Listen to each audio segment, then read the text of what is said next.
नमस्कार दोस्तों, महाभारत के युद्ध में कौरवों की सेना में अपने रिश्तेदारों गुरुजनों को देखकर जब अर्जुन के पैर कांपने लगे, अपने कुल के नाश का डर जब उसे सताने लगा, तब शोकाकुल अर्जुन अपने वनों सहित धनुष को त्याग कर रथ के पिछले भाग में जाकर बैठ गया और भगवान श्री कृष्ण से कहने लगा कि हे मधुसूदन, मैं युद्ध नहीं करूंगा। अगर मुझे तीनों लोकों का साम्राज्य भी मिल जाए तो भी मैं युद्ध नहीं करूंगा। हे श्री कृष्ण, मैं भिक्षा मांगकर अपना जीवन व्यतीत कर लूंगा, लेकिन मैं अपने हाथों से अपने गुरुजनों और परिवारजनों की हत्या नहीं करूंगा। हे श्री कृष्ण, अगर मेरा कुल ही समाप्त हो गया तो फिर मैं जिंदा रहकर क्या करूंगा? इसलिए हे मधुसूदन, मैं युद्ध नहीं करूंगा। अर्जुन की ऐसी बातें सुनकर भगवान श्री कृष्ण ने तब उसे गीता का परम उपदेश दिया था। दोस्तों, गीता का यह ज्ञान सिर्फ अर्जुन के लिए नहीं था, बल्कि पूरी मानव जाति के लिए है, सब आत्माओं के लिए है। गीता का उपदेश अन्याय और अधर्म के खिलाफ जीवन जीने का एक ऐसा मार्ग है जिसके पास चिन्हों पर हर एक मनुष्य को चलना चाहिए। कहा जाता है कि जिस घर में गीता का पाठ हर रोज पढ़ा जाता है या सुना जाता है, वहां भगवान श्री कृष्ण आते रहते हैं। भगवद गीता में कुल 18 अध्याय और 700 श्लोक है, जिसे सभी के लिए पढ़ पाना थोड़ा मुश्किल है। इसलिए आज के इस बेहद ही खास वीडियो में हम संपूर्ण गीता सार के बारे में बात करने वाले हैं। इसलिए भगवद गीता के इस सार को आप अंत तक जरूर सुने और रोज सुने। तो चलिए वीडियो शुरू करते हैं। भगवान श्री कृष्ण कहते हैं कि हे अर्जुन, तुम्हें किसका मोह है? इस रंगस्थली में युद्ध प्रारंभ होने से ठीक पहले तुम्हारा इस तरह से शास्त्र त्याग देना बिल्कुल भी उचित नहीं है, क्योंकि न तो यह श्रेष्ठ पुरुषों द्वारा आचरित है, न स्वर्ग को देने वाला है और न कीर्ति बढ़ाने वाला है। इसीलिए है अर्जुन, नपुंसकता को मत प्राप्त हो, हृदय की तोच्छा, दुर्बलता को त्याग हो, उठो और युद्ध करो।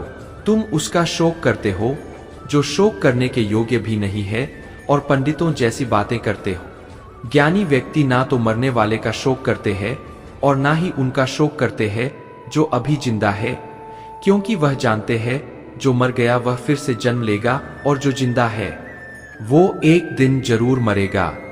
हे अर्जुन, ना तो ऐसा है कि मैं किसी काल में नहीं था या तू नहीं था अथवा ये राजा लोग नहीं थे, और ना ऐसा है कि इससे आगे हम सब नहीं रहेंगे।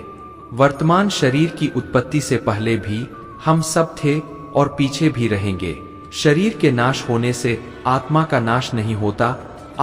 नाश की आशंका से इन सब के लिए शोक करना उचित नहीं है। आत्मा अजर अमर है।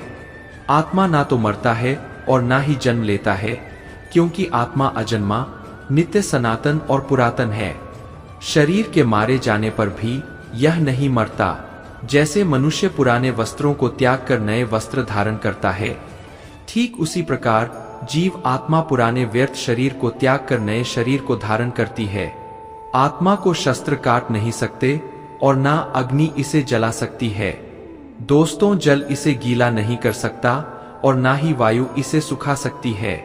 परंतु फिर भी अगर तुम इस आत्मा को सदा जन्म लेने वाला और सदा मरने वाला समझता है, तो भी हे महाभाव, तू इस प्रकार का शोक करने के योग्य नहीं है, क्योंकि इस मान्यता के अनुसार जन्मे हुए की मृत्यु निश्चित है और मरे हुए का जन्म लेना भी निश्चित है।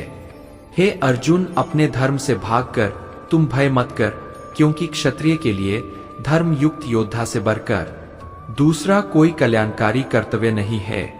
हे पार्थ, अपने आप प्राप्त हुए और खुले हुए स्वर्ग के द्वार रूपी इस प्रकार के योद्धा को भाग्यवान क्षत्रिय लोग ही पाते हैं। किंतु अगर तुम इस धर्म युक्त योद्धा को नहीं करेगा तो स्वधर्म और कीर्ति को खोकर पाप को प्राप्त होगा तथा युगों युगों तक तुम्हारे अपाकीर्ति की चर्चा होगी। सम्मानित पुरुष के लिए अपाकीर्ति मौत से भी बढ़कर है। या तो तुम युद्ध में मारा जाएगा और स्वर्ग को प्राप्त होगा, या तो संग्राम में जीतकर पृथ्वी का राज्य भोगेगा। मित्रों, इस कारण है अर्जुन, होठ और युद्ध कर जय पराजय लाभ, हानि और सुख दुख को समान समझकर युद्ध के लिए तैयार हो जा। इस प्रकार युद्ध करने से तू पाप को नहीं प्राप्त होगा और यही तुम्हारा सबसे बड़ा धर्म और कर्म है। यह संसार मेरी ही माया है। यह संसार मुझसे ही उत्पन्न हुआ है। मैं ही इसका पालन पोषण करता हूँ और मैं ही इस सृष्टि का विनाश करता हूँ। मैं जल में रस हूँ, चंद्रमा और सूर्य में प्रकाश हो, संपूर्ण वेदों में ओंकार हो, आकाश में शब्द और पुरुषों में पुरुषत्व हूँ। मैं ही सूर्य रूप से तपता हूँ, वर्षा का आकर्षण करता हूँ और उसे बरसाता हूँ। हे अर्जुन, मैं ही अमृत और मृत्यु हूँ, सतसत भी मैं ही हूँ। मैं धरती की मधुर सुगंध हूँ, मैं अग्नि की ऊष्मा हूँ। सभी जीवित प्राणियों का जीवन और सन्यासियों का आत्मसंयम भी मैं ही हूँ। मैं भूत, वर्तमान और भविष्य के सभी प्राणियों को जानता हूँ, लेकिन वास्तविकता में मुझे कोई नहीं जानता। दोस्तों, हमेशा शक करने वाला व्यक्ति कभी शांति प्राप्त नहीं कर पाता है। वह ना तो इस लोक में धन, ऐश्वर्य या यश की प्राप्ति कर सकता है और ना ही परलोक में स्वर्ग की प्राप्ति कर सकता है, क्योंकि जब तक मनुष्य किसी भी विषय में संशय युक्त रहता है तब तक वह उस विषय में सफलता नहीं पा सकता। इसलिए संदेह करने से बचे। हे अर्जुन, तुम्हारा क्या गया जो तुम रोते हो? तुम क्या लाए थे जो तुमने खो दिया? तुमने क्या पैदा किया था जो नष्ट हो गया? तुमने जो लिया यही से लिया, जो दिया यही पर दिया। जो आज तुम्हारा है कल किसी और का होगा, क्योंकि परिवर्तन ही संसार का नियम है और समय के साथ संसार में हर चीज परिवर्तन के नियम का पालन करती है। दोस्तों, भगवान श्री कृष्ण कहते हैं, कर्मयोग ही वह योग है जिसके माध्यम से हम अपनी जीव आत्मा से जुड़ पाते हैं। कर्मयोग हमारे आत्मज्ञान को जागृत करता है। इसके बाद हम न केवल अपने वर्तमान जीवन के उद्देश्यों को, बल्कि जीवन के बाद की अपनी गति का पूर्वाभास प्राप्त कर सकते हैं। इस युग में कर्म के द्वारा ईश्वर की प्राप्ति की जाती है। श्रीमद् भगवद गीता में कर्मयोग को सर्वश्रेष्ठ माना गया है। गृहस्थ और कर्मठ व्यक्ति के लिए यह योग अधिक उपयुक्त है। कर्मयोग सिखाता है कि कर्म के लिए कर्म करो, आसक्ति रहित होकर कर्म करो। कर्मयोगी इसीलिए कर्म करता है कि कर्म करना उसे अच्छा लगता है और इसके परे उसका कोई हेतु नहीं है।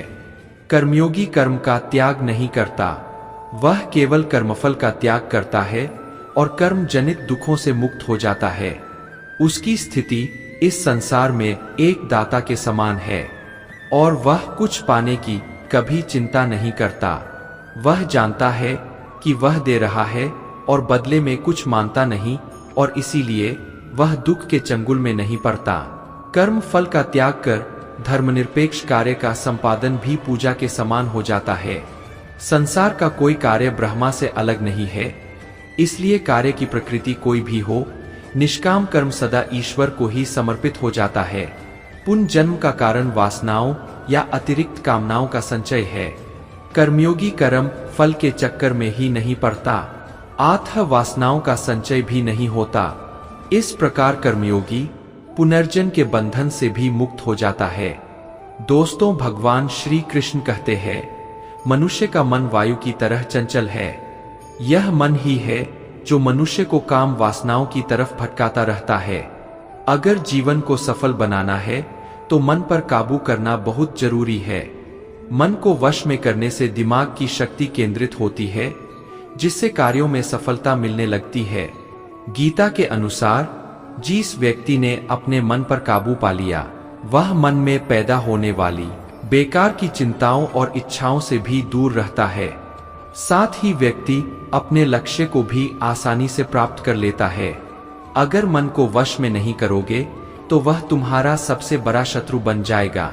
दोस्तों, भगवान कहते हैं, जो मनुष्य सुख और दुख में शांत रहता है, जिसके राग, भय और क्रोध नष्ट हो गए हैं, जो मनुष्य शुभ और अशुभ वस्तु को पाकर ना प्रसन्न होता है और ना द्वेष करता है, जिन्होंने अपनी इंद्रियों को वश में कर लिया है, वो स्थिर बुद्धि मनुष्य मुनि के समान है। ऐसा मनुष्य स्थिर चित्त और इंद्रियों को वश में करके ज्ञान द्वारा परमात्मा को प्राप्त करके हमेशा संतुष्ट रहता है। क्रोध मनुष्य को नरक की ओर ले जाने वाला द्वार है। क्रोध करने से व्यक्ति का मन अशांत हो जाता है और उसकी स्मरण शक्ति भ्रमित हो जाती है। स्मृति में विभ्रम होने से उसकी बुद्धि नष्ट हो जाती है और फिर व्यक्ति का पतन हो जाता है। दोस्तों, भगवान श्री कृष्ण कहते हैं, मनुष्य को क्रोध करने से बचना चाहिए। कितना भी गुस्सा आए, स्वयं को शांत रखने का प्रयास करे। श्री भगवान कहते हैं, जिस प्रकार समुद्र की स्थिति अचल है, भारी से भारी आंधी तूफान आने पर या अनेक नदियों के जलप्रवाह उसमें प्रविष्ट होने पर भी वह अपनी स्थिति से विचलित नहीं होता, मर्यादा का त्याग नहीं करता, उसी प्रकार परमात्मा के स्वरूप में स्थित योगी की स्थिति भी सर्वथा अचल होती है। बड़े से बड़े सांसारिक सुख दुखों का सहयोग वे योग होने पर भी उसकी स्थिति में जरा भी अंतर नहीं पड़ता। वह योगी परमात्मा में नित्य निरंतर अटल और एकर स्थित रहता है। मित्रों, जो मनुष्य संपूर्ण कामनाओं को त्याग कर ममता रहित, अहंकार रहित और रहित होकर विचरण करता है, वही मनुष्य शांति को प्राप्त कर पाता है। जिस प्रकार प्रकाश की ज्योति अंधेरे में चमकती है, ठीक उसी प्रकार सत्य भी चमकता है। इसीलिए व्यक्ति को सदैव सत्य के मार्ग पर चलना चाहिए। सत्य कभी दावा नहीं करता है कि मैं सत्य हूं, लेकिन झूठ हमेशा दावा करता है कि सिर्फ मैं ही सत्य हूं। इस संपूर्ण संसार में कोई भी व्यक्ति महान नहीं जन्मा होता है, बल्कि उसके कर्म उसे महान बनाते हैं। सही कर्म वह नहीं है जिसके परिणाम हमेशा सही हो, अपितु सही कर्म वह है जिसका उद्देश्य कभी गलत ना हो। श्रेष्ठ पुरुष जैसा आचरण करता है, अन्य पुरुष भी वैसा ही आचरण करते हैं। वो जो कुछ प्रमाण देता है, समस्त मनुष्य समुदाय उसी के पद चिन्हों पर अपने रास्ते चुनता है। इसलिए सज्जन व्यक्तियों को सदैव अच्छा व्यवहार करना चाहिए। दोस्तों, जो मनुष्य ईश्वर में श्रद्धा नहीं रखते, वह अज्ञानी मनुष्य जीवन में कभी भी सुख, शांति और सफलता को प्राप्त नहीं कर पाते। ऐसे मनुष्य की बुद्धि विपरीत हो जाती है। वे लौकिक और पारलौकिक सब प्रकार के सुख साधनों को विपरीत ही समझने लगते हैं। इसी कारण वे विपरीत आचरणों में प्रवृत्त हो जाते हैं। इसके फलस्वरूप उनका इस लोक में और परलोक में पतन हो जाता है। वे अपनी वर्तमान स्थिति से भी भ्रष्ट हो जाते हैं और मरने के बाद उनको अपने कर्मों का फल भोगने के लिए सूकर, कुकर आदि नीच योनियों में जन्म लेना पड़ता है या घोर नरक में पड़कर भयानक यातनाएं भोगनी पड़ती है। भगवान श्री कृष्ण कहते हैं, जो मनुष्य अपने कर्तव्यों का पालन करते हुए विपरीत परिस्थितियों में भी अपने धर्म के मार्ग पर अधिक रहता है और उसके कारण अगर उसकी मृत्यु भी हो जाती है, तो वह मृत्यु भी उसके लिए परम कल्याण कारक बन जाता है और उस मनुष्य को स्वर्ग की प्राप्ति होती है। हे अर्जुन, मेरे और तुम्हारे बहुत से जन्म हो चुके हैं, उन सबको तू नहीं जानता, किंतु मैं जानता हूं। मैं अजन्मा और अविनाशी हूं।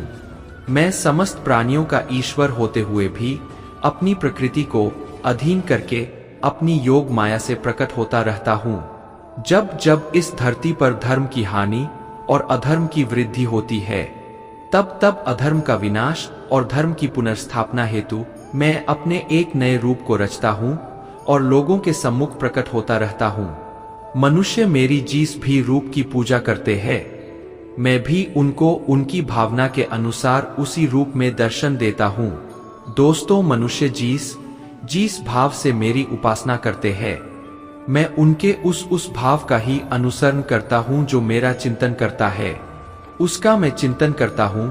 जो मेरे लिए व्याकुल होता है, उसके लिए मैं भी व्याकुल हो जाता हूं। जो मुझे अपना सर्वस्व अर्पण कर देता है, मैं भी उसे अपना सर्वस्व अर्पण कर देता हूं। इस मनुष्य लोक में सांसारिक भोग के लिए लोग इंदिरा आदि देवताओं की उपासना करते हैं, क्योंकि देवताओं का पूजन करने वालों को उनके उपासना का फल तुरंत मिल जाता है। लेकिन मैं ऐसा नहीं करता हूं। मेरे भक्त यदि सहकाम भाव से भी मेरा भजन करते हैं, तो भी मैं उनकी उसी कामना को पूर्ण करता हूं, जिसकी पूर्ति से उनका विषयों से वैराग्य होकर मुझ में प्रेम और विश्वास बढ़ता है। इसीलिए सांसारिक मनुष्यों को मेरी भक्ति का फल शीघ्र मिलता हुआ नहीं दिखता है। साथियों, अगर आपको हमारा यह वीडियो पसंद आया तो कमेंट में जय श्री राधे कृष्ण लिखें और ऐसे ही प्रेरणादायक वीडियो देखने के लिए हमारे चैनल को सब्सक्राइब कर ले। जय श्री राधे कृष्ण।